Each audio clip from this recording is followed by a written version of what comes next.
bom, queridos? Hoje a gente vai falar sobre coleta e organização de dados, tá? Ontem a gente falou sobre os gráficos. Aqui a gente vai aprender a coletar e organizar os dados para a gente montar um gráfico, ok? Bom, a turma do sexto ano B fez uma eleição para escolher o representante da sala. Os candidatos eram Daniela, Leonardo, Lucas e Milena. Eles organizaram os dados da votação em uma tabela. Para isso, contaram os votos de cada candidato, escolheram um título para indicar a fonte. Né? Lembrando que tanto o gráfico quanto a tabela sempre tem um título e sempre tem a fonte. Título é sobre o que está sendo falado no gráfico e fonte é da onde a informação foi tirada, ok? Então aqui nesse exemplo tem a quantidade, tem os candidatos e a quantidade de votos que cada candidato recebeu. Bom, para ilustrar o resultado da eleição, o professor pediu aos alunos que construíssem um gráfico. Observe os gráficos construídos por 3 alunos. Bom, o Márcio usou uma malha quadriculada, considerando ele usou o gráfico de barras na horizontal, ok? A Vanessa usou uma régua e marcou 0,5 centímetros para cada 2 votos. Ela usou o gráfico de barras vertical. E a Camila usou o gráfico desses setores, né? Ou popularmente conhecido como gráfico de pizza.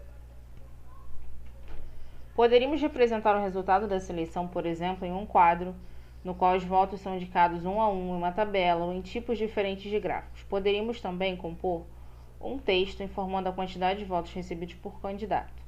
Dependendo da maneira como apresentamos as informações, elas podem ser interpretadas mais facilmente. Nesse caso, observando os gráficos construídos por Márcio, Vanessa e Camila, é fácil perceber que Leonardo foi eleito como representante de sala com um total de 12 votos. Por quê? Porque ele teve a maior quantidade de votos na eleição, tá? Essa parte aqui não precisa, que ele conta uma historinha. Número 1. A professora do sexto ano D de certo colégio fez uma pesquisa em sala de aula com a intenção de saber, na opinião dos alunos, qual era o colega de classe mais dedicado aos estudos. Observe que ela anotou o resultado da votação.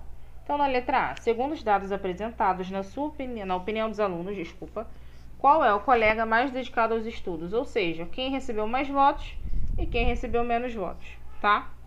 Letra B. Letra B, com base nas informações apresentadas, complete o gráfico de colunas para representar o resultado da pesquisa. Nessa linha, vocês vão ter que botar o título do gráfico, vocês vão criar um título do gráfico. Como ela está falando lá, com a intenção de saber, na opinião dos alunos, qual era o colega de classe mais dedicado aos estudos, vocês vão ter que criar um título de acordo com as informações. Poderia botar lá, dedicação aos estudos, tá? E aqui é só completar a barrinha. Rafaela recebeu 3 votos, por isso que tem 3 quadradinhos pintados. E você vai botar de cada aluno, ok? Vai botar do próximo aluno, ou seja, 3. O próximo seriam 4, que é Bruno. Aí você vai botar o nome dele aqui embaixo, Bruno, e vai pintar 4 barrinhas.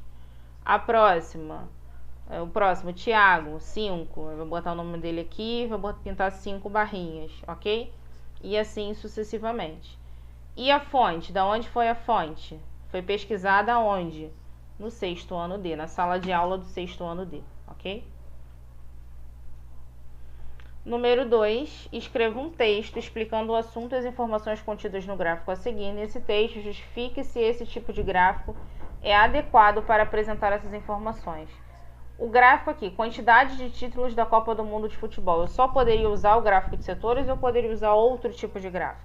É isso que ele quer saber. Aí você, com as suas palavras, né? São 3 linhazinhas só, tranquilo. Vocês vão escrever